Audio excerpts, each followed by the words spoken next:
Hey everybody, Stephen Gray here. Welcome to the first episode of an as yet unnamed podcast where I seek out people who are doing things differently. Whether they are business people, creatives, or an overlap of both, my goal is to find them, sit down with them for a conversation, and hear not only how they work, but what drives them, what made them who they are, and where they plan on going from here. This podcast is an experiment, and I have a feeling it will always be an evolving work in progress. I ask only that you forgive the rough edges as I refine the process. Today's conversation is with an old friend of mine, Terry T.S. Strickland. Terry is a journalist, brand strategist, and currently embarking on his latest adventure as founder and chief strategist of Neon Tangerine, a purpose-driven virtual marketing and PR agency headquartered in Pensacola, Florida. Neon Tangerine builds brands, campaigns, and experiences for clients at the intersection of food, technology, and social good. Terry's an old friend of mine, and I've had the privilege and the pleasure of working with him on a number of really cool, really fun projects. Terry's an awesome storyteller, and he has an intense passion for both his work and for making the world a better place however he can. Our existing friendship and working history made him a natural choice for the first conversation of this podcast. So, without further ado, please enjoy this conversation with Terry Strickland.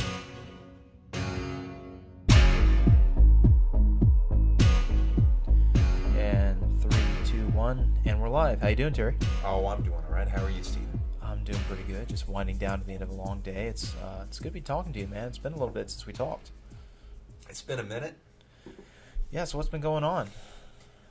Well, been working on some cool projects lately. As you know, I started my own company about 6 months ago, Neon Tangerine. You just got an intern, right? Yeah, I got an intern today, actually. Oh, nice. Yeah, so we are now a team of 2. Yeah, so that's something. Yeah, so it's been kind of like I've known you since college, and it's been really cool to see you. Like, we graduated the same day, and I didn't hear from you for like a year. You kind of disappeared, went off to the journalism thing in Arkansas. You came back to Pensacola. You did some stuff for the local paper. Then you started doing a lot of focused freelancing and like culinary world, southern foodways, aquaculture. You've been really involved in the plight of the oystermen in Apalachicola. I've had the pleasure of helping you on some of those projects, and it's been a really cool journey to see you get to the point where you started your own agency, because you've had these ups and downs, and now you're finally running your own show. So, could you just reframe what Neon Tangerine is all about and what got you there? Yeah. So Neon Tangerine, it's a purpose-driven virtual agency, focus on brand strategy, public relations, a little bit of experiential marketing, but really with a focus on clients in food, technology, and social good. And really the company was founded to try and work with clients who are in the food tech sector mostly. There's a lot of interesting things happening right now in terms of the ag tech industry. Obviously, we're facing a lot of problems, when you talk about our food system globally, between population growth, with the world's population, topping out at, just over 9 billion in the next few years, next few decades rather, and climate change. There's a lot of really heady problems that we're going to be coming up against. So there's a real need for innovation, to figure out how are we going to feed all of these people without making things worse than they already are. And those are the sorts of companies that I want to be working with. I've developed a passion for food systems work over the last few years. Of course, I started out in the newspaper business, as a government reporter, and really didn't get interested in food in a focused way until after I left the news journal. Now, when you say government reporter, were you focused more on local or regional, or where was your where did you hone in? Yeah, so mostly local. And I guess we could start there, and then we'll get back to the food stuff. So we're going to your journey now. Yeah, Okay. I guess so. The hero's journey. The hero's journey. I don't know about that. The clueless young reporter's journey. I got my degree in journalism from the University of West Florida, and after college, spent a few months after I got my degree, I was waiting tables out on the beach here in Pensacola and, doing some freelance work for local magazines, trying to freelance my way into something steady and waiting for the perfect job to come through. I wanted to work in a big market, like every young reporter, wanted to work at the New York Times or, in Chicago. That was like the war cry of every 2012 graduate from UWF. We were all going to move to Atlanta or New Orleans or someplace in the eastern or western seaboard and make it big somewhere. And somewhere bigger than Pensacola. And more than half of us are still here. Right. Well, so I didn't want to be that guy, and now I am that guy, but I wanted to do something, and so I was waiting for the perfect job to come around, and then it hit me. I was surfing the job boards every day, and realized that even though the newspaper industry was already kind of crashing and burning around me, there were plenty of jobs available. They were just in small towns, places I had never heard of. And I kept seeing those jobs come up, and I thought, I could stay here for like the next 2 years waiting tables and freelancing and waiting for the perfect gig to come through, or I could just take one of these jobs, have a great adventure, and still be applying for, waiting for that perfect job to come through, but be learning something in the process. So, and you've never been averse to adventure. Like you've done like your rail trip, I think, was from where to where that one time? Oh, yeah. So I circumnavigated the United States by train on Amtrak when I was like 18. And started in New Orleans, took the city of New Orleans up to Chicago, spent some time there, then took the Empire Builder west to, across the Great Plains, through the Rocky Mountains to Seattle, spent some time in Washington State, then rode the rails down to Los Angeles, and then back across the desert to New Orleans. It was a month-long trip. You did that when you were 18? I did that when I was 18. I didn't realize you were that young when you did it. Yeah, that's awesome. It was a life-changing experience. I almost got killed in Chicago. You and a lot of other people. yeah. In Washington State, I saw a bunch of orca whales and had all sorts of crazy experiences there. I saw this fully, like, two of the most incredible things that ever happened to me in my life happened to me in Washington State on that trip. One, I was staying on the Olympic Peninsula in the rainforest and climbed this mountain to this place called Solduck Falls, which is halfway up this mountain in the Olympic rainforest, and it's this waterfall. But I remember it was like an all-day hike, and I got to the falls like mid-afternoon, and the sun was like just starting to get low in the sky, and there was this, it was a fully circular rainbow in the mist in Solduck Falls, and apparently it's like a really rare phenomenon that hardly anyone ever sees, and like the Native Americans, it was supposed to be like, this crazy sacred experience, but I got to see that, which was amazing. Nice. And then I went to the San Juan Islands, and on San Juan Island saw this, like, it was like 3 pods of orca whales, which was incredible. Got within like arm's length of them. Pardon me. But yeah, it was a really transformative trip. It was one of those things. I think at the time I was not yet in college, and I wasn't sure if I was going to go. I think my dream at that point in time was to work as a mechanic and write novels. I thought that college was for, idiots. And but the truth is, I was just scared, and I didn't know what I wanted to do. And I went on that trip, and and I was really anxious. I was just a basket case. I thought that I'd never figure out what I wanted. But taking that trip, more than any experience up until that point, taught me to really be self-reliant, and taught me that life was beautiful even in the absence of plans. That even when you didn't know what the fuck you were doing, or have any idea what you wanted, life could still be really great. And realizing that, let me, have enough confidence to make a decision. Yeah, that's super empowering. Yeah, so I figured that out, and then I decided to go back to school. Wanted to go to the University of Chicago. I got waitlisted there, and I put all my eggs in the University of Chicago basket, and so that's why I wound up staying, going to the University of West Florida.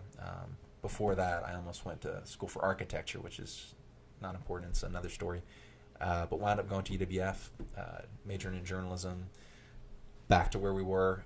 So after college, waiting tables, decided that, I need to just take a job, just make a decision again, right?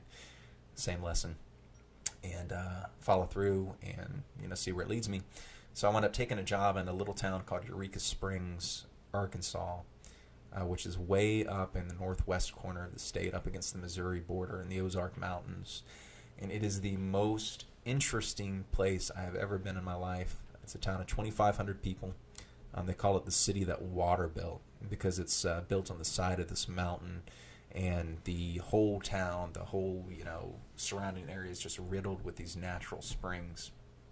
There's a really interesting story about the founding of Eureka Springs. So back in like the 19th century, before the roving eyes of white men fell into place,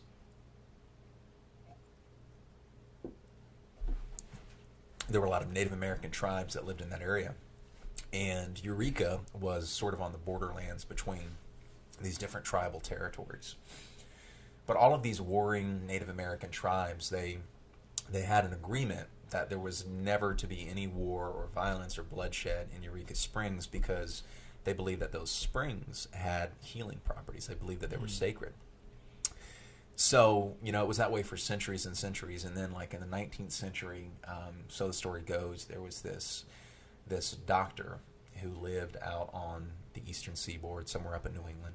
And he was married to a Native American woman who came from that area. She was supposedly a princess. And they had a son. And he had this rare skin condition. And it was really debilitating, and no one could figure out what was wrong with this boy. No one could cure him. They took him to all the best physicians on the East Coast, and nobody could figure out what the hell was going on.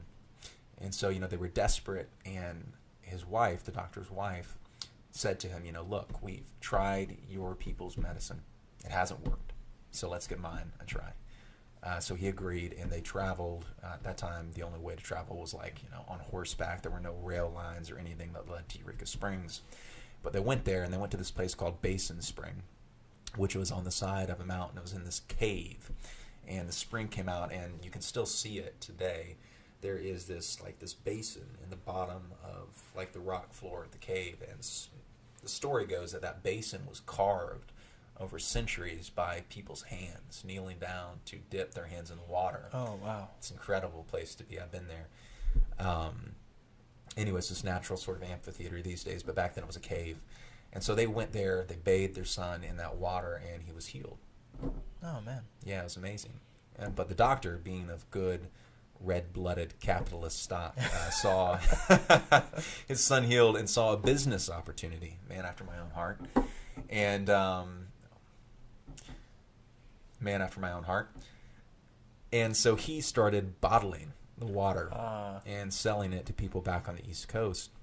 Now, was it really mineral rich? I mean, was there actually something good there to be found? I don't know much about the science of the water. I really don't. I should, but I don't. A lot of people still believe in the healing properties of the springs. Eureka, and that's a whole other story, but Eureka is a really strange place. A lot of people go there because they believe that it's magic. The mountaintops there are capped with quartz, as I recall. So, there are a lot of people who... believe that it's also sort of a homing beacon for extraterrestrials. Anyway. The sort of people who are really into crystals and healing oils. Right, which is basically everybody who lives in Eureka Springs. But back in the day, the good doctor started bottling his tonic water and selling it. It was, the era of tonic waters and all manner of homeopathic remedies. And so it didn't take long before people figured out where the doctor was getting this miracle water. And Eureka became a boomtown basically overnight. The railroad companies built rail lines to Eureka. They plundered the virgin forests to build their resort hotels.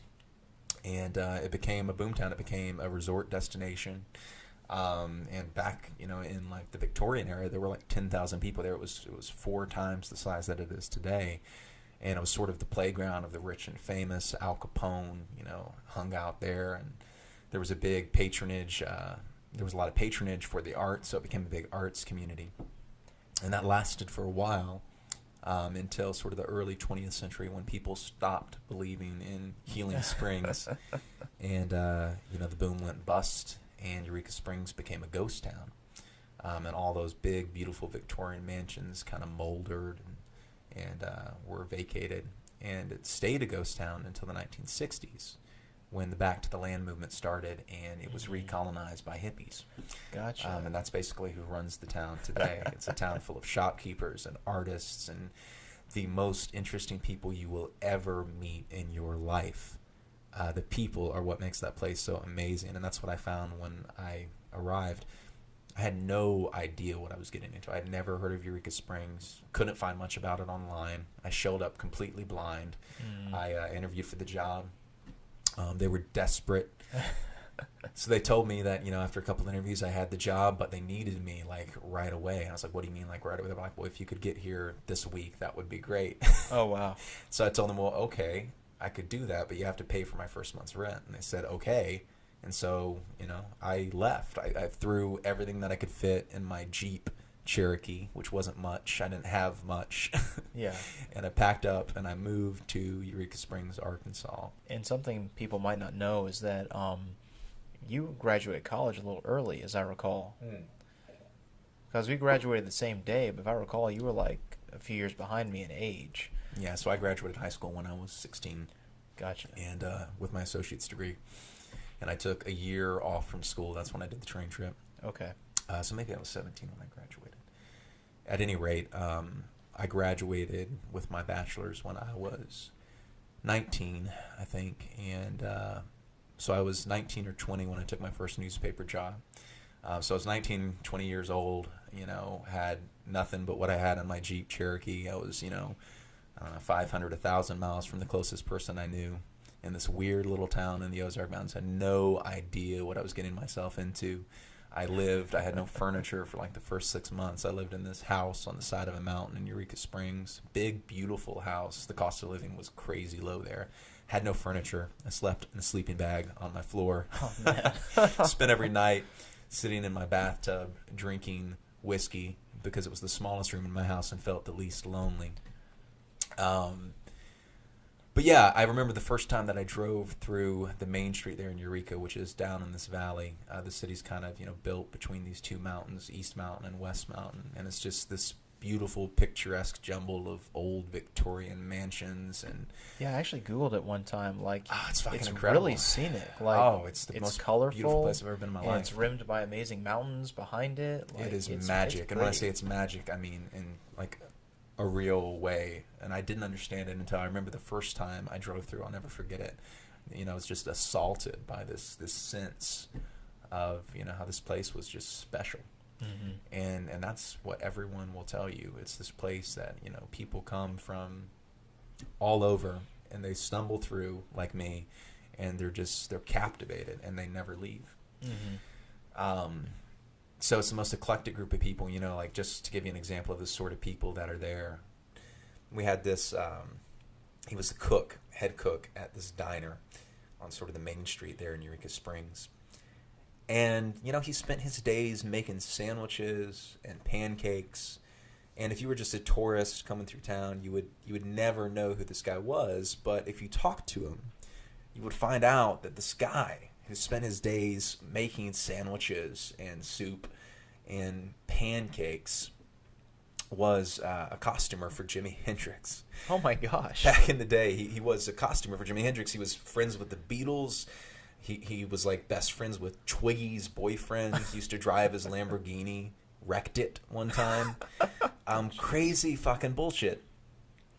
And everybody was like that, literally. And it sounds like I'm exaggerating, but literally everyone who lived in that town had a story like that. The guy who owned... there was this restaurateur who owned this little Indian restaurant and bar right down the mountain from my house, and I used to drink there all the time. His name was Bilo, and Bilo was amazing. He was Indian, and his family was one of the oldest industrialist families in India. They were loaded, and he was just this fascinating guy. And he had a long-standing boyfriend named John, who was sort of a old Arkansas blue blood, who delivered the eulogy at Norman Mailer's funeral. I mean, and like these are the sort of people you meet. There was another woman. There's this town. Just again to give you an idea of how this place was. Town of 2,500 people. We had a we had a artist in residence. Like the town had an official artist in residence? Yeah, she was like our town artist. There was like a decree that was made like decades ago, but she had lived there for years, and you would always see her out on the street painting these beautiful oil paintings. And she was a strange, quiet, eccentric old woman. And you know, if you were just a tourist walking through town, you would see her and you would think, oh, that's nice, and she's kind of eccentric. But if you talked to her and got her in a conversation, you would learn that she had been brought to Eureka like in 1963 by the Brotherhood, like, you know, the fathers of the psychedelic movement. Oh, like she was best friends with all those guys. She dated all of them. They brought her like in 1963 dated all of them. because she had been in a relationship with like this billionaire out on the West Coast, and you know, got into a bunch of hard drugs, and so they brought her to Eureka Springs to detox, which, you know, in their mind meant smoking a lot of good bud and hanging out. But they left her there in 1963 and were going to come back for her, and they never did. And she's been there ever since, painting, like, you know, and still gets stoned every day. But yeah, she's crazy, and she has like this weird apocalyptic worldview. But like, you know, just the craziest stories. I had this good buddy named Chaffin Lovejoy, which sounds made up, but it's not. And Chaffin Lovejoy is the most interesting man I've ever met in my life. Sounds like someone out of a Stephen King novel. Oh, fucking Chaffin. He was 63 years old.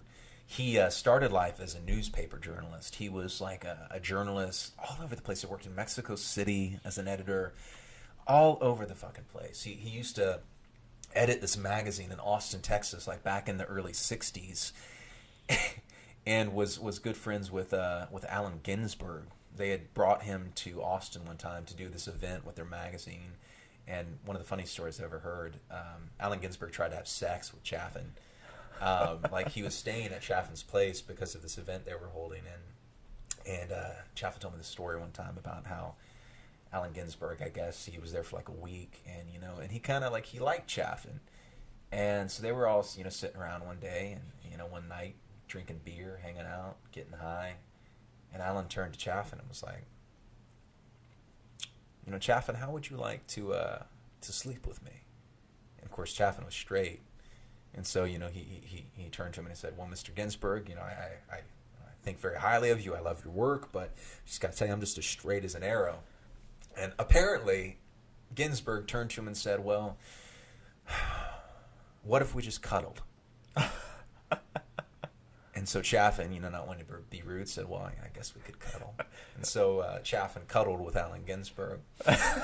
But he so he worked in the newspaper business, and then he went into oil and gas because his family was in oil and gas. I'm just warning you, I'm going to be a little bit distracted by that for a minute. Because, like, at what point do you stop adhering to your principles and go, you know, it's Allen Ginsberg, I might as well?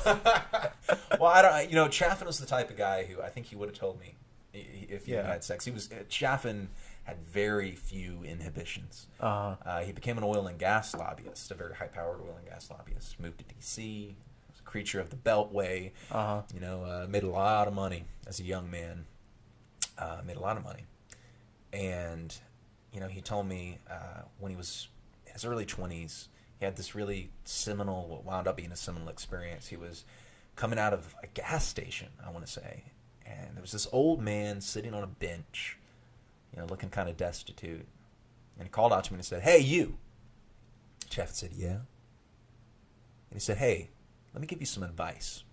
He said, you know, you look like you're hot stuff, right? You're young, you're, you know, well-to-do, you've got the world at your fingertips. He said, well, let me give you some advice. He said, I used to be just like you. You know, I made and pissed through $1 million in my life, and now I'm an old man and I've got nothing.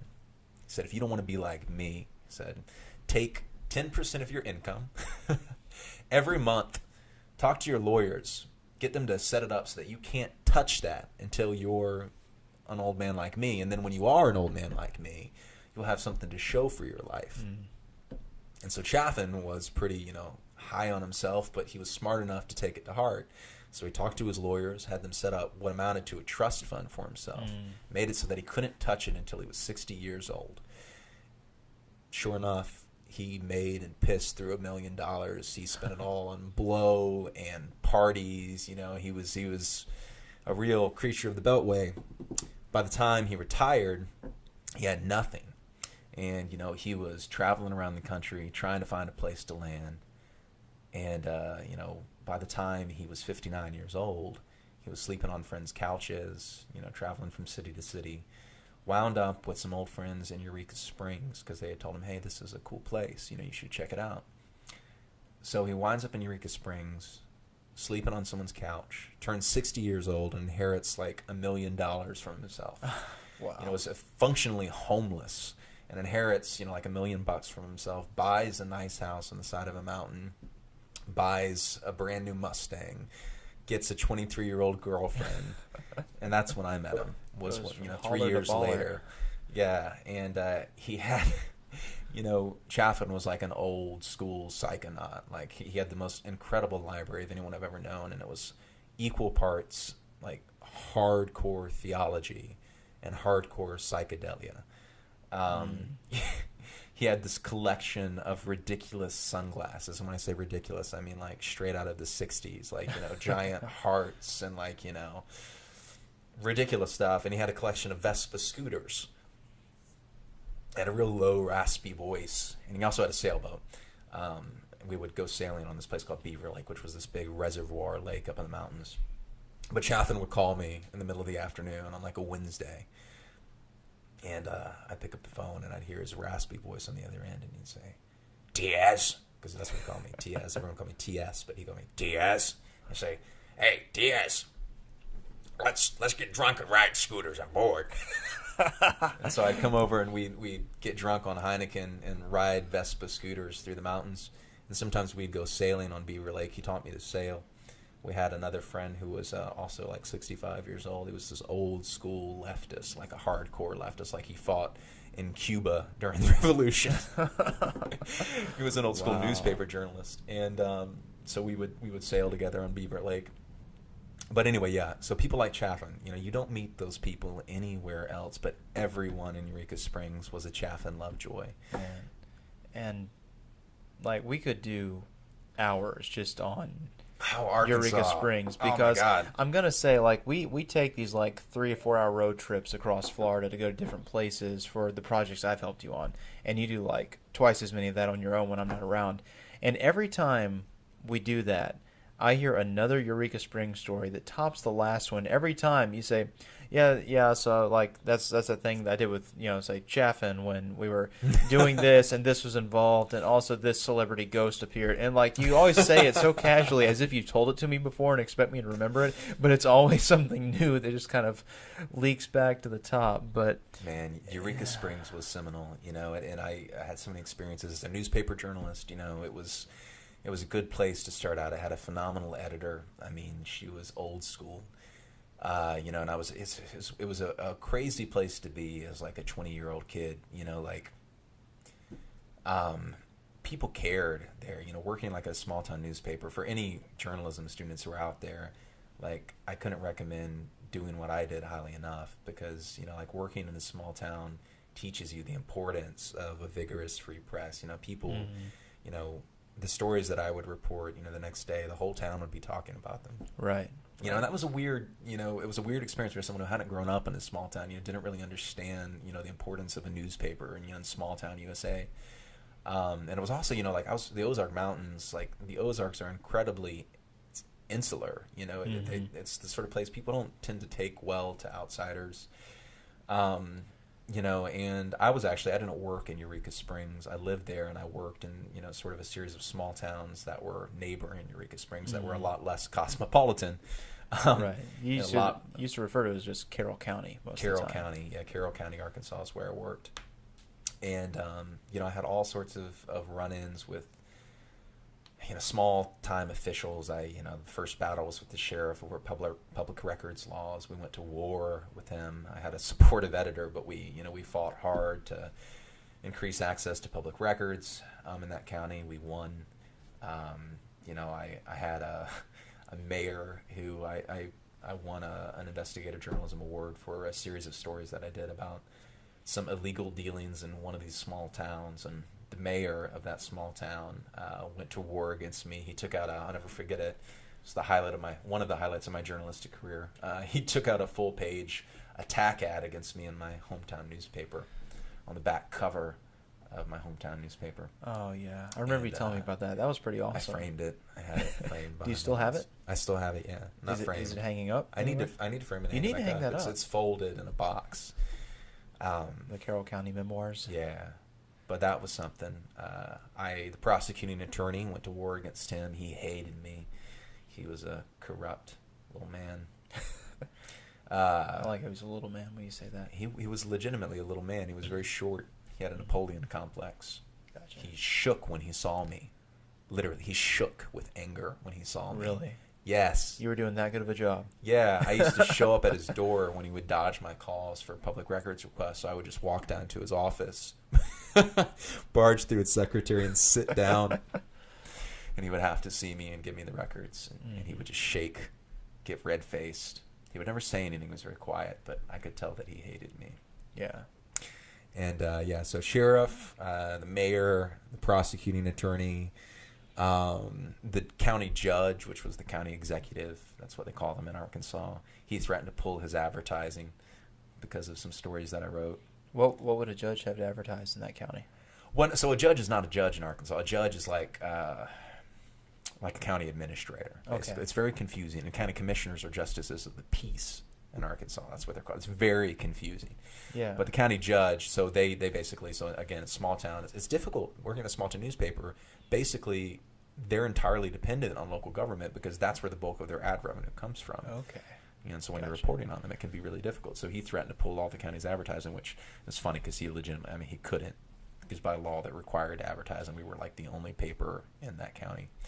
Anyway, but I called a 2-hour-long meeting with my publisher. I had to sit down and listen to him. Basically, good old boy. We had to good old boy him. Good old boy him back down. Tell him he was a good guy. Shake his hand. He was an asshole. Yeah, I know your principles. You're like a walking Frank Capra movie because you don't compromise on what you hold Try dear. not to. And this is a good segue. Circle to when you came back to Pensacola. So yes. You're doing all this craziness, and we always talked in school. We would meet in the coffee shop, and I always knew you were going to do something more than just journalism, because journalism was your degree program, and we were together in the Comm Arts building a lot. But we would go to the coffee shop, and you would be like, "Hey, man, so I've been thinking a lot about the Florida Panther, and I'm pretty sure if we spent a week in the woods, we can maybe get a glimpse of one or find some tracks. I'm talking to this ranger. It started as a school project, but I'm just still talking to him, and it's been 3 months, and I feel like we're in a good place to do this." And that was every time you're working on something cool. And, our schedules never really aligned for us to go get crazy and do that sort of thing. But nevertheless, we were always Still friends. haven't seen a Florida Panther in the wild. Me neither. It's on my bucket list. And then you go to Arkansas, and after graduation, I wasn't quite sure where you went, but then I saw one picture you put on Instagram in the entire year, and it was you with your feet up while you're reading a book, and you had a little snifter of whiskey next to you, and it just you hashtagged it Arkansas or something. So I figured you got a newspaper job and you're working out there. And then a year and a half after that, I'm walking down Palafox Street downtown, and you're like a ghost from the past walking past me, and you're you look like an old school journalist. You look tired. You had your messenger bag. You were tired. You were halfway through a cigarette in the first pull, and I said, "Hey, Terry, it's good to see you. How are you?" And you're just like, "Man, it's good to see you. How you been?" "Yeah, I'm at the News Journal now." And so out of nowhere, you go from this wraith in Arkansas to Hunter Thompson II walking down Palafox Street in Pensacola. Now, what was your how did you end up closing the books in Carroll County, coming back to Pensacola and getting involved in journalism here? Because that was about probably 5 years ago now since you came back. Yeah, that's a weird story. I mean, to be frank, living in Arkansas, Eureka was the sort of place it was magic, right? Yeah, but it was both the good kind of magic and the bad kind of magic. It was a dark place in a lot of ways, in a way that I can't articulate. It was a weird place to be, and a lot of people. it's kind of a black hole, you know. And living in a place like that, you know, it's a party town, and there was nothing to do there except work and drink, you know. And basically everyone who lived in that town was an alcoholic. And to be frank, I was kind of an alcoholic when I lived there, and I worked a lot, but I knew it wasn't where I needed to be long term, because there was good work to be done there. But working at a small town paper like that, you always had to do the bread and butter journalism, and, you know, pushing that, you know, just kind of pushing the paper forward every week didn't leave a lot of time to really focus on the stories that mattered, and that was discouraging. And also, I didn't have a life outside of work. You know, there was nothing to do. I mean, you know, there were few people. And the people who were there, you know, their lifestyle wasn't really necessarily what I wanted long term. I knew it wasn't healthy. I was already not really in a healthy place. So I left, you know, with the intention actually of moving to India. That was the plan. I was going to I don't think you ever told me that. Yeah, that was like by the plan. time you came back, I was making trips there for the nonprofit stuff I was helping with, and I realized that was on your radar. Well, in college, my minor was international studies, but with a concentration in India studies. So I was studying Hindi. You know, I studied Indian literature, and you know, as much as I could, learned as much as I could about the culture. And that was always, you know, I can't tell you why, but that was always the dream, was to work as an English language journalist in India. So when I was in Arkansas, ironically, of all places, India, or excuse me, of all places, Arkansas, I found a connection, not through Bilo, but through someone completely unrelated, a coworker's son who was really good friends with the daughter of the publishers of the Times of India, and basically had offered to give me an introduction when I got to India. Oh, so, wow. Yeah, it was an incredible connection. So I had intended to move to New Orleans and bartend for like 6 months and save up money, and then I was going to go to India for 6 months and travel, and then, you know, try and leverage that connection into a job and stay.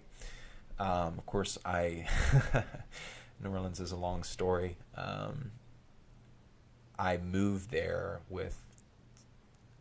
it was not an ideal situation. So I had my stuff in storage. I intended to move there, but I wasn't in a good place, you know, just mentally, emotionally.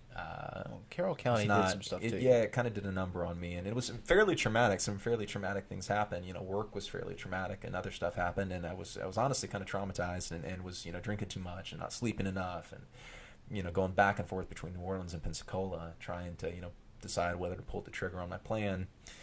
And, you know, to be honest, just spending time back here with old friends, that stability. Even though I've always been the sort of person who's sort of fiercely and you know, even when I was younger, self-destructively independent, I was smart enough to know that probably I needed some stability. So I got a job offer. Some friends made me a job offer here, and I decided to come back. The intention was that it was going to be short-term, but then not long at all after I got back, about 3 months, my dance partner of about 10 years went missing. And that was a really, really horrible, awful experience. And she was your literal dance partner. She was, y'all were partners at Pensacola Swing. Yeah, we blues danced, we swing danced, we Latin danced. I mean, we did everything. But she was a beautiful, beautiful person, one of the very best. And she disappeared about 3 months after I got back, and so I quit my job to oversee the search effort for her. And just for people who aren't local, this was Tiffany Daniels, who is still listed as missing. She's still missing. It's been several years now, but I remember anyway, that episode. So I quit my job, and that's when I started stringing at the News Journal. You know, took on a roommate, started stringing at the News Journal to make ends meet while I was doing that. And shortly thereafter, a job opening came open full time, and I applied for it and got it. And so then that's how I wound up here as the local government reporter for the Pensacola News Journal, and did that for a little while. And you know, long story short, wound up leaving there. You know, after one of the last big corporate shakeups at Gannett, and started doing magazine work at that point. And really started trying to think about what I wanted to focus on, because magazine work's a lot different than newspaper work. You have to really be conscientious about how you brand yourself. And I'd always loved writing about food. I never got much of an opportunity to do it. The reason I got interested in writing about food was really the same reason that I went into journalism in the first place. And that is because, you know, to me, journalism is a really powerful tool for, for empathy, for, building empathy. No matter if I'm from, what side of town I'm from, what my class or status was growing up, if I can hear somebody's story and really hear it, I can relate to them. I can, I can maybe, come to care about someone who I otherwise would, not have had any interaction with. And that idea of sort of, building connections, of telling people stories and encouraging people to care about people who are different. And then that's what really got me into journalism in the first place. In the same way that journalism is a powerful medium for building empathy, to me, food is the same way. We're all connected by it, whether through our physicality in the sense that everybody's got to eat, or in a more tangible way through our supply chains. Well, and that's been a really big, that's been a big part of Anthony Bourdain's thesis for a long time. I love Anthony Bourdain. Yeah, and we talk about him a lot because we're both hopeless fanboys. Yes. But that's one thing I've always loved that he says is that I would massage that man's feet. And I'd probably be working on his shoulders while you did it. So I would not massage any other man's feet. Just going on the record. But what I love with that he whiskey. says, oh, that's a given. With whiskey. That is such a given. Yes. But his thesis is always people come together around a table, literally and figuratively. And they do. It's so true. Yeah. There's nothing that is more unifying. There's no more unifying force in the world, really. And, and so that got me interested in food. And also on the supply chain, though, yes, we're all united through our supply chains, but in today's day and age, those supply chains are usually very opaque. We're disconnected from the sources of our food. And so for me as a storyteller, the idea of excavating those hidden narratives, of reconnecting people to the sources of their sustenance, to each other, that seemed like something I could get behind.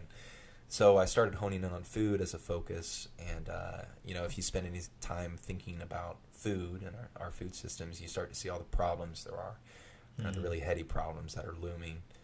And you start thinking about solutions. So I got really interested in sort of the food tech industry, and that's obviously a very broad term, but because can you define that a little bit? Just because like you as a journalist and focusing on this as your specialty, you've really honed in and dissected it really well, and especially in the conversations we've had when you've looped me in on a project, you've had to backtrack a little bit and bring me up to speed because I'm not delving into it all the time. But then also on a lighter level, I had gotten into a little bit myself just through being really involved in the paleo food movement when it was taking off in 2009, 2010 through around 2013 is when I sort of started reading more broadly. But I don't think people quite realize that when you talk about food supply chains, and then food tech as seeking solutions, I'm not sure people will always realize just how many tendrils of production there are. Yeah. From raw materials to the packaged product at Walmart. Is there any way to define that? If you were to 45 seconds in an elevator, is there a way that you have at all to do that? Yeah. So when people talk about the food tech or the ag tech, sector, really that's a broad term. It's an umbrella term, and what we're talking about is any number of emerging technologies that are disrupting the food system, from farm to fork. So that can be everything from precision agriculture technology, using sensors and big data and drones to help farmers make more informed production decisions, all the way up through to on the consumer side, e-commerce platforms, food delivery services. There's been a lot of investment in that sector, but food tech, I got interested in that, from a business perspective, because first and foremost, there's an opportunity to do good there. All of that, the innovation that's happening, and there's billions of dollars each year now that's in venture capital that's being invested into this sector, and that investment is being driven and all that innovation is being driven by, really real and urgent needs. Again, our population is growing at a rapid rate. We're already running up against our limitations in terms of, our environmental impact. So this question of how are we going to feed this ever-increasing population without making things even worse than they already are has really gotten urgent. And so we're going to have to rethink the way that we do things at every step of the process if we're even going to keep pace. If we're going to be able to build a future that is food secure, that is just, that is sustainable, we've got to rethink the way that we've always done things. So that's exciting, and there's also, in addition to being an opportunity to do good, it's an opportunity to do well. As a business person, there's a big business opportunity there. So, that's what got me excited, because that's what I look for. I'm a triple bottom line kind of guy. I want to, to do well, but I also want to make sure that I'm doing good. Right. Now, triple bottom line, can you define that, what your triple tenets are? So when people talk about the triple bottom line, they're really talking about people, planet, and profit. For forever, sort of the prevailing the motivating factor, the single unifying motivating factor driving capitalism has been profit, right? The profit incentive. And so the idea of the triple bottom line is, hey, that's not enough. It's not sustainable, and on a personal standpoint, it's not satisfying, right? So it's trying to redefine capitalism, to not just be about profit, but to also be about, what are we doing to not just grow our bottom line, but also to impact our environment, to impact society. Is what we're doing profitable? Yeah, but is it just? Is it sustainable? So this idea of doing well while doing good is pretty important to me, and that's been kind of an evolving realization of just how important that is. After I left the newspaper business, went into magazine work, I did that for a time, and during that time, I also started doing some contract work with different ad agencies in the area, doing PR work on a contract basis, and that was the first time I'd really done public relations work. Didn't really understand it, found that I was good at it, found that I enjoyed it, and eventually, I got a job offer, and while I was doing the PR work, I was also doing the magazine work and having a lot of cool experiences. Really wanted to make a go of that, but it was going to be a while before I got there. It's a tough road to hoe, the freelance magazine life, and eventually I got a job offer at an ad agency and kind of had to make the decision of whether I was going to commit to that or stick with the magazine work and ride that out and try and build a name for myself and break into the larger markets that I would need to break into to really succeed long term. And I loved magazine work, I really did, but I also recognized that the publishing industry was in flux. There was no certain future there, and I thought, well, it wouldn't be a bad idea to try my hand at something else. At least I could have it on the resume if I needed to fall back on it. So I took the job, and I did agency work for a few years, and I found that I really loved it. I will always love journalism. Journalism will always be my first love, and it's different. Like a lot of the things that I loved about journalism, I also love about marketing, and I love telling stories. You're a great storyteller. Thank you. I love doing it. But the big difference, of course, is that working in journalism, I could always say that I was, at the end of the day, I was working in the public interest. And, in the agency world, I was working for vested interests, which is a pretty big difference. The flip side of that is that I was able to explore a lot of parts of my brain that I had never got to explore before, the strategy side of things, not just telling stories, but, kind of taking a step back and saying, how does this align with a client's business objectives and being able to just really exercise parts of my brain that I hadn't before. That was exciting to me. And I really loved that. Not being down in the weeds all the time, being able to kind of, take a step back and live at that 10,000 foot view, that I enjoyed. So I did that for a while, but the thing that I didn't like was, again, that sense of purpose was what was missing, which is really important to me. And also, I started to see, the effect that had even in terms of the business side of things. When you're missing that strong sense of purpose, there is a real impact on the bottom line in terms of productivity, in terms of motivation, in terms of recruitment and retention. To me, there is a solid business case to be made for purpose. You saw that translate to a dip in revenue? I did, yeah. I mean, I know that personal experience. I mean, I'm not going to work as hard, not because I don't want to or because I'm, lazy or have a poor work ethic, but just, if you can't get motivated about what you're doing, yeah, it's going to affect your productivity. Of course it is, especially in the world of marketing, because, and in branding, because what are you doing? Like if you're a brand strategist, I mean, that's what I started to do more of, not just PR, but started to get really interested in brand strategy work. And when you're doing that kind of work, really what you're doing all day, every day, you're asking clients, well, why do you do what you do? Why? Who are you? Why do you do what you do? Right. Why does it matter? Why are you different than everybody else? It's all about the why. And of course, if you're good at that work, if you are a capable brand strategist, it's because you think deeply about those questions. And if you want to succeed as a business, you want to attract the best brand strategists, which are people who think obsessively about those questions. And you cannot think obsessively about those questions and pose them obsessively to your clients without asking them of yourself also. And, if you don't provide your employees with a ready answer, what's going to happen? At some point, they're going to burn out and they're going to go and look for that answer somewhere else. So to me, in brand and marketing work, more than probably any other field, you have to think deeply about those questions. You have to turn that lens on yourself, and that's something that, in my estimation, most agencies just don't do. And that's a really amazing point, because turning that question back on yourself.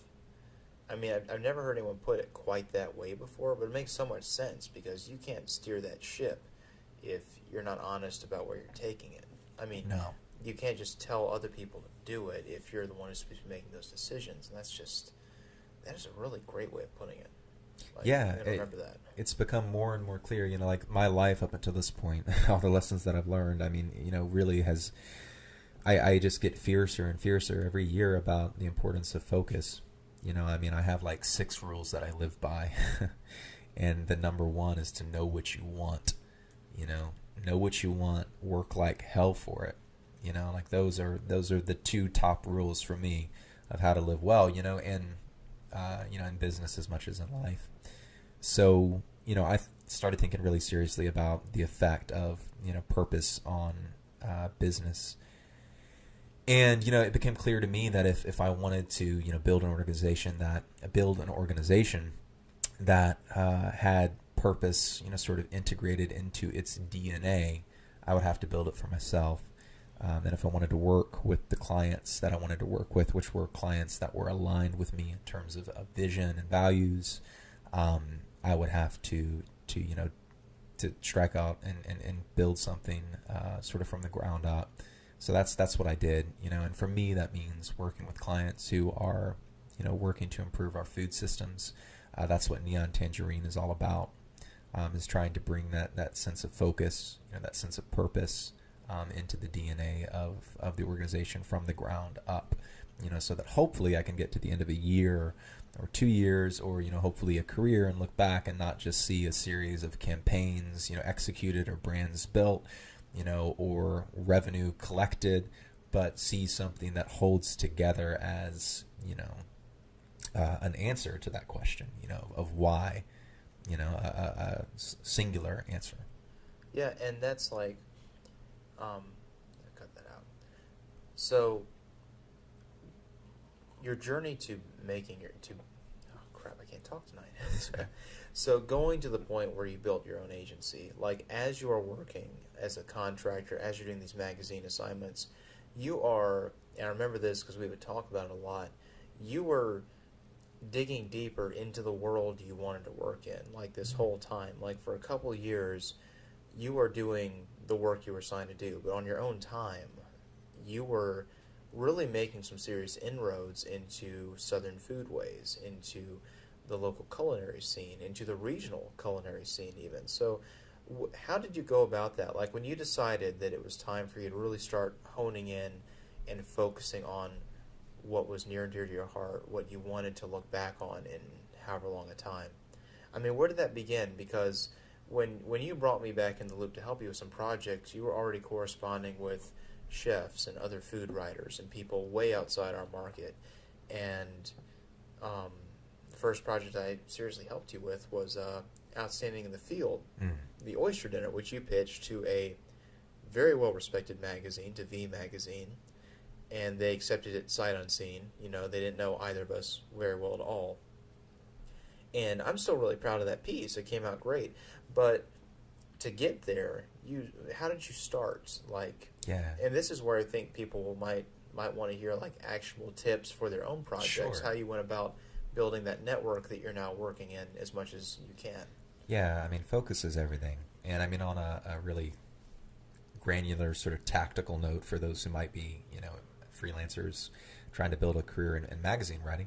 But I mean, I think it's applicable to anybody, but specific to magazine writing. Like for me, trying to develop that beat, trying to develop, a niche, a brand, something, to market myself. It starts by, you start with the markets that are most accessible, with local publications and they're the low-hanging fruit. They don't pay that well, but what you do, if they pay at all, but you find a focus and you do whatever is closest to that focus. So maybe that means, pitching the local daily or, a local magazine and pitching them, like if you're focused on food, pitching them local food stories, but then what you can do, you get, a few clips under your belt.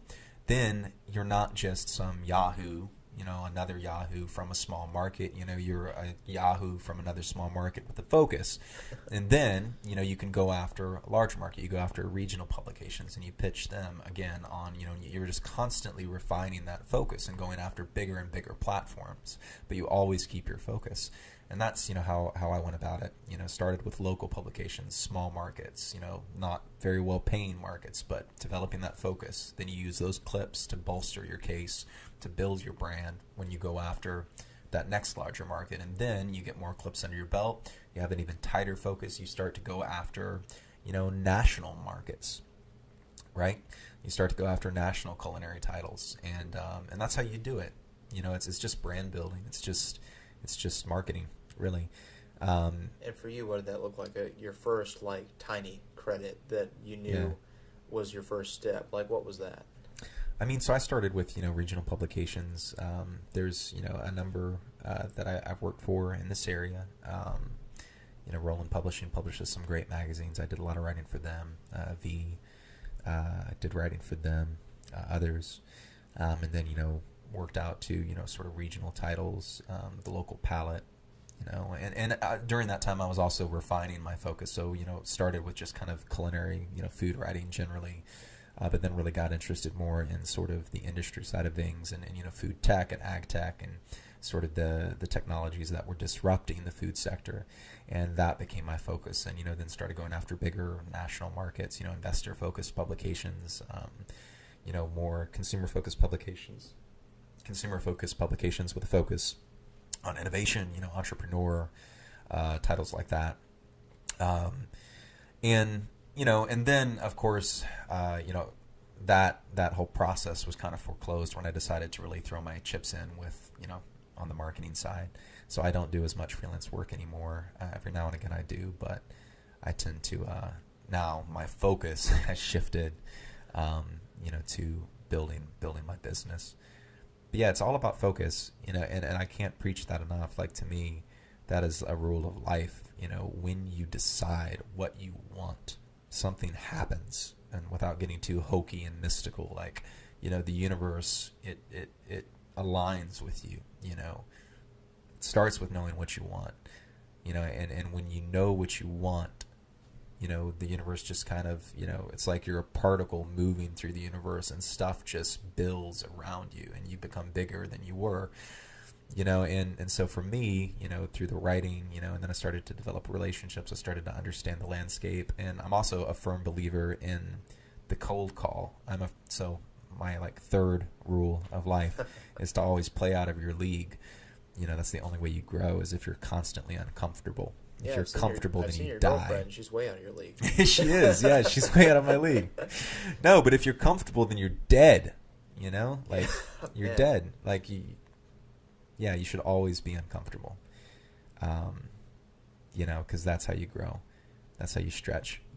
But anyway, so yeah, if you're focused, if you're always challenging yourself, I'm a firm believer in the cold call, which is a gift that journalism gave me because you constantly have to cold call. That is the other main reason I went into journalism was because I wanted to be uncomfortable and I wasn't, when I was trying to figure out where to go into school, I didn't have life figured out at all. But, one thing I knew was that I wanted to be challenged. And journalism more than anything else, I knew that it would challenge me. I was like a shy kid, believe it or not. I was not extroverted. I'm still not. I'm an introvert. I have to go and like spend a day alone once a week just to not feel exhausted.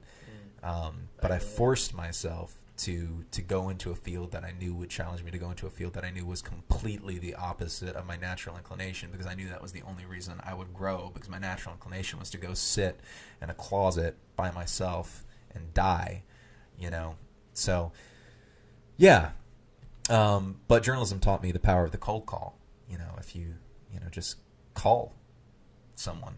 You don't have to know them, but, you do your homework and you ask.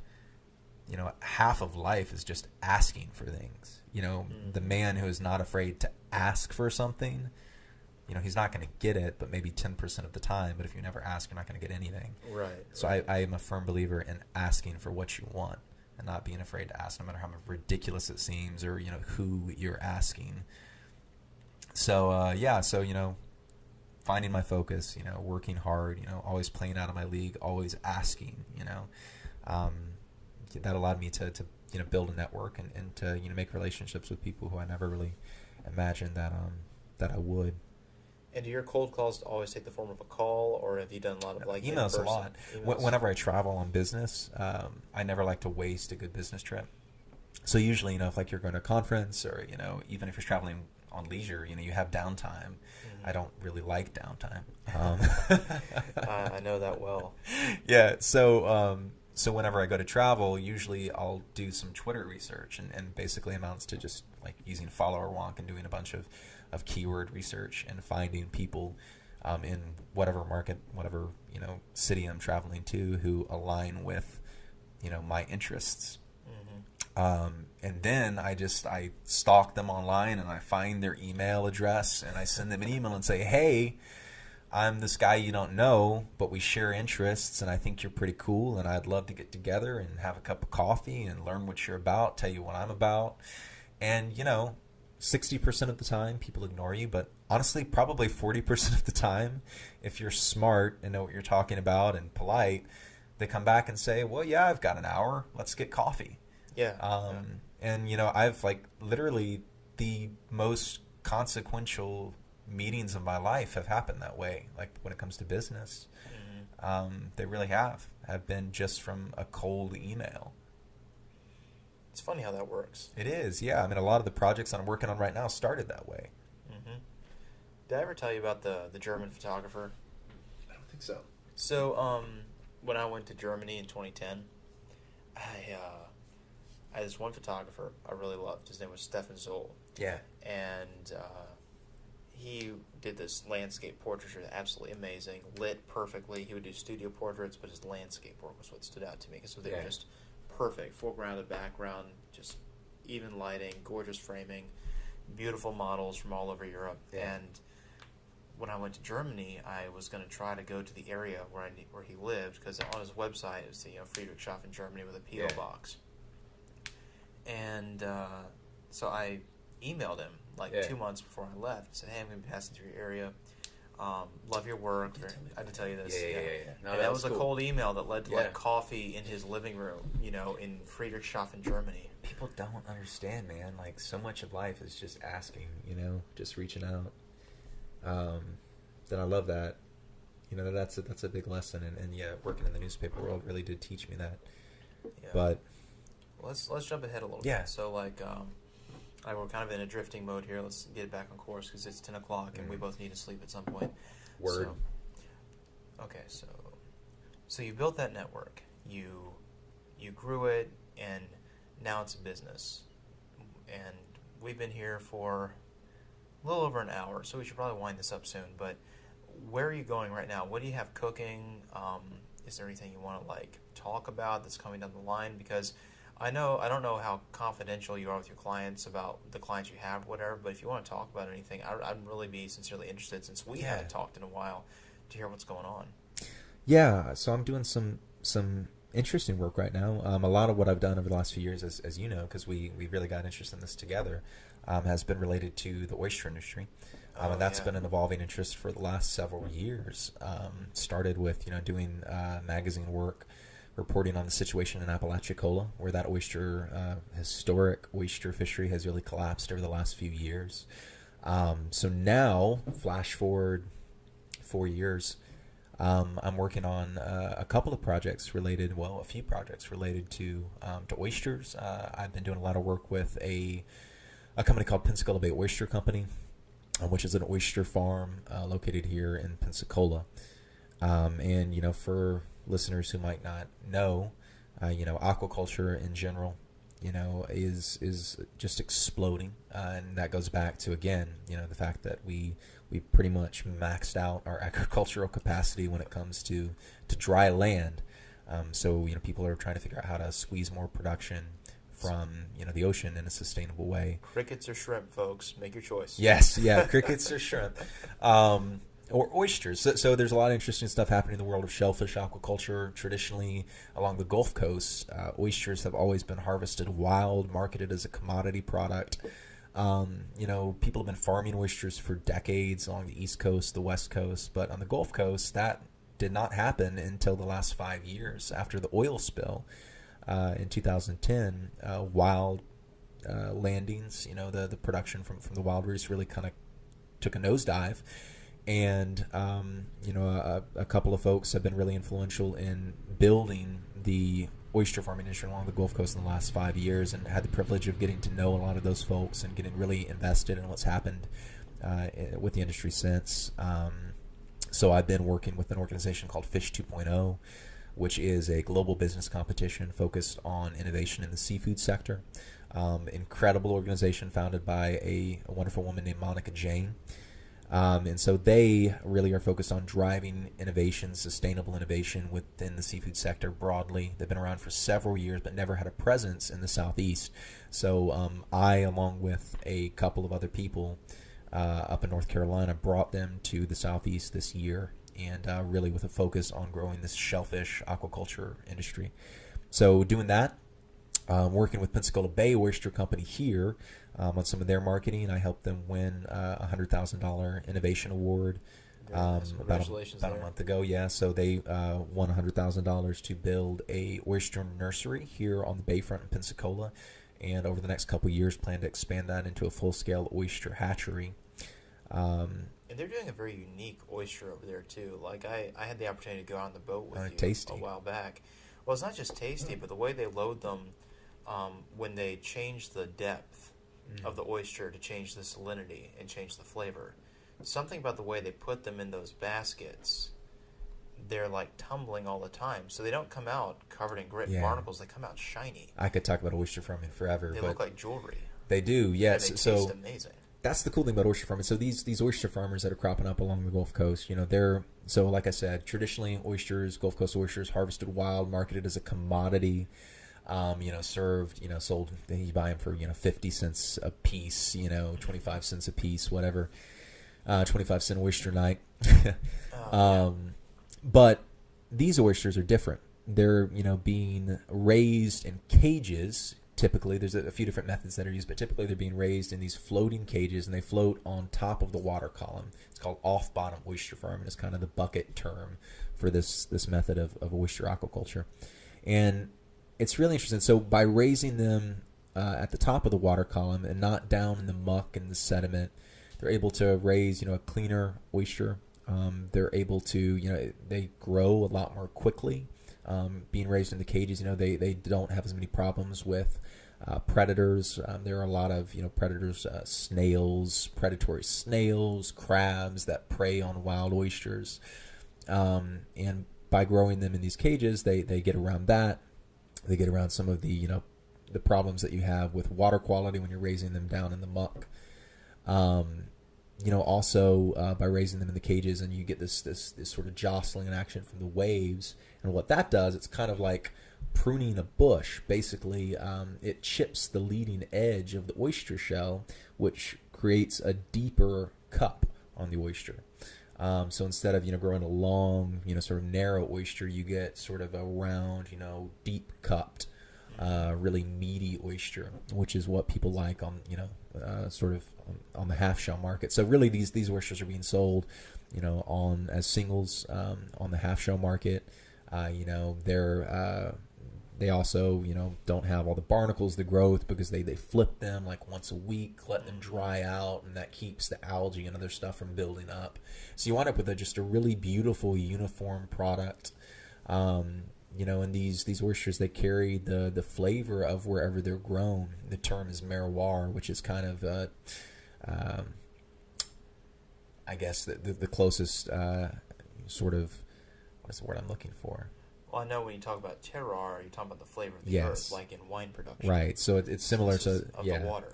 Right. So the terroir, the flavor of the earth. With wine production, terroir, comes from the same root as. We're just gonna can we edit that out? I'm blanking out too. Like I'm so close. Yes. I'm so close to like the M word of the language for water, and I am drawing a blank, man. El mar, the sea. But yeah, so terroir, the flavor of the sea. So these oysters, they carry the flavor of the environment in which they're grown, and you can sample an oyster from Bayou La Battery, Alabama, and it will taste different from an oyster raised in Pensacola Bay, and that's really neat. So what's happening with the oyster industry in the Southeast is it's really similar to sort of wine country out on the West Coast, and it's exciting to see. It's really exciting, and I think I proceed with that name that I heard Donnie mention, the Blue Angel oyster, because that bluish tint they come out. Is that going to be a thing? Yeah. So there's this and this. This might be confidential. No, you don't have to tell. There's a genetic variant apparently with Pensacola Bay Oyster Company. They have been finding these oysters when they go to harvest them. Some of them have a blue tint to the shells, and so we've started calling them Blue Angels. I don't think they really taste different, but they're beautiful. They have a blue tint, and again, I think it's supposedly some sort of a genetic variant. Which we're talking about sort of marketing separately. Wherever it comes from, it's really cool because to see and I feel so privileged to have been able to go out to the oyster bed with you, to see them like come out of the water and they're just like iridescent, because it's such a clean shell, because of that water washing, tumbling process. It's such a clean shell, but then it's also got color to it. It's so distinctive, and I'm really like proud as someone from this area. Yeah. That there's such a near perfect product, if not a perfect product, that in its second crop corrected so many little rough edges in the process that is now already so good and such just a clean, tasty oyster that also looks like, for lack of a better term, a boutique oyster. If there is such a thing. Well, that's the idea. It's that local pride. And Donnie McMahon is the owner of Pensacola Bay Oyster Company, but he takes pride in what he does, as do all the other oyster farmers along the Gulf Coast, and it's really that idea of bringing back these local fisheries, many of which were lost a long time ago.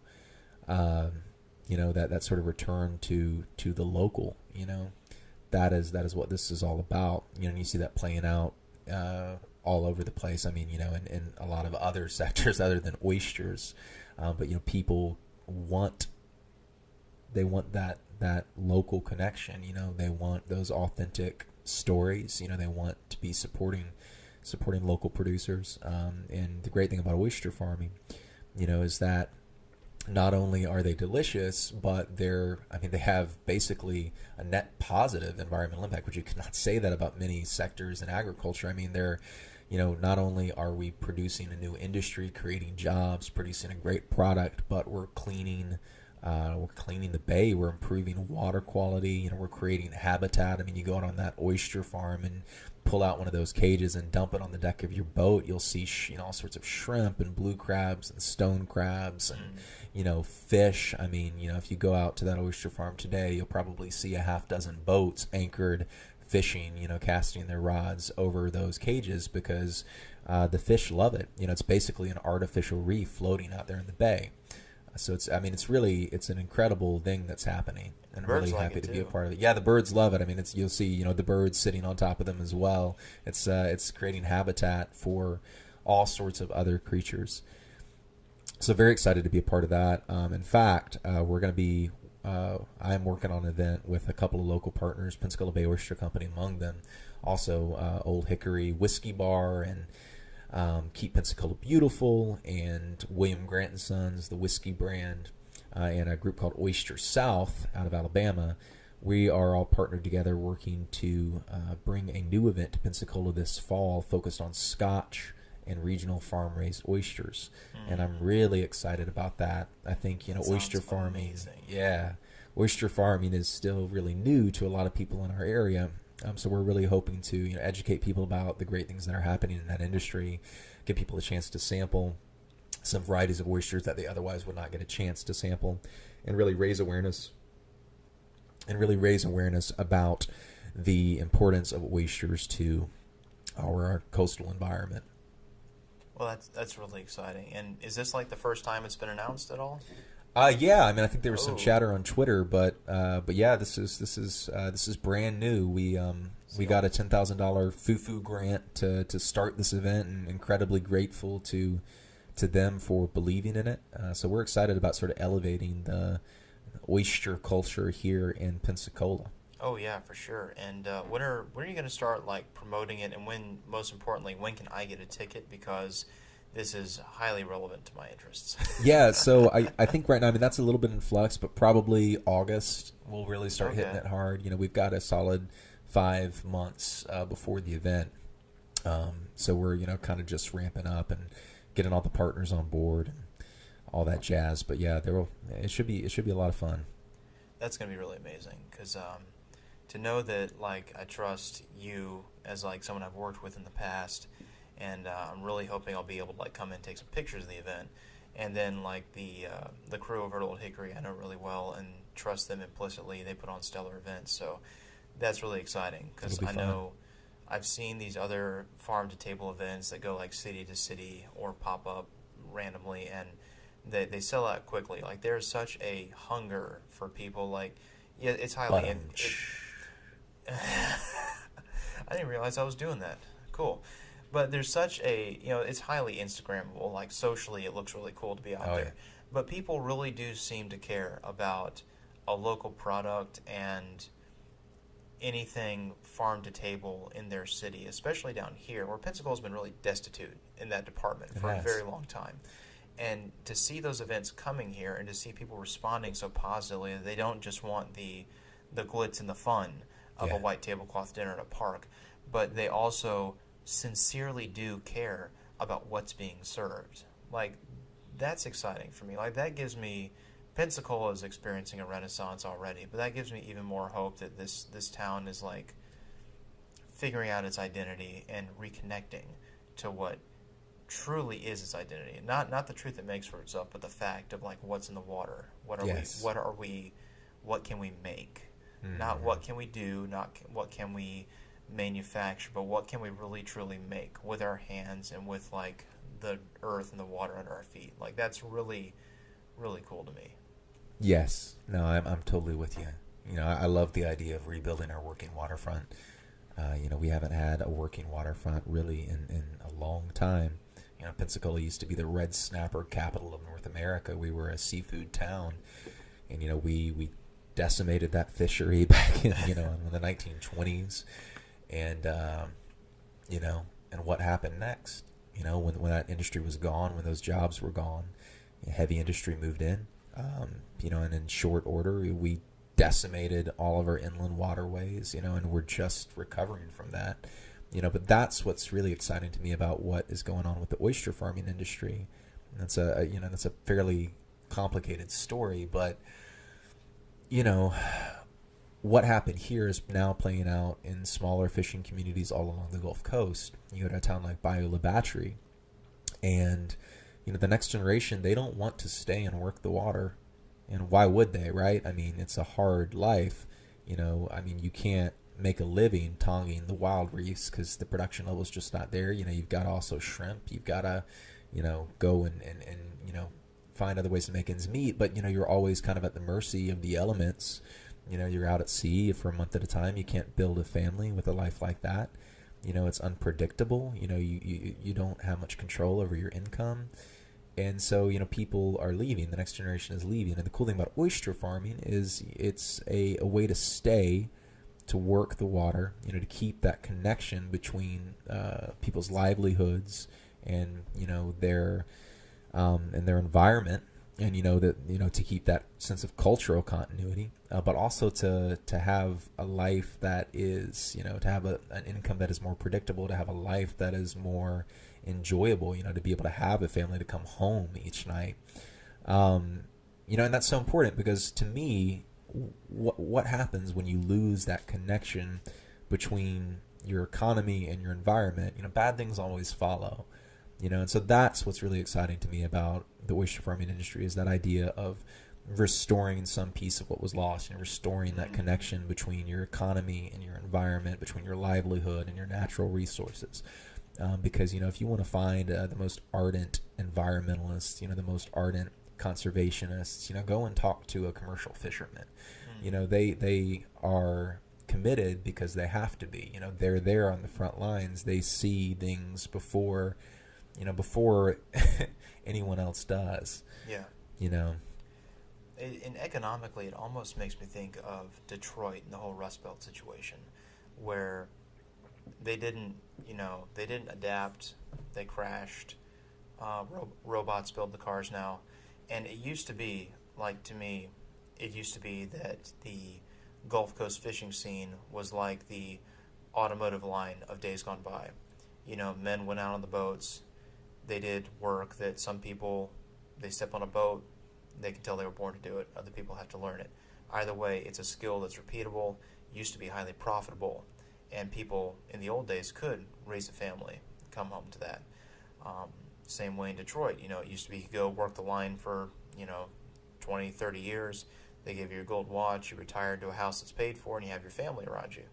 Well, both of those industries are not defunct, but pretty close. Like, it's a very small number of actual people still doing it.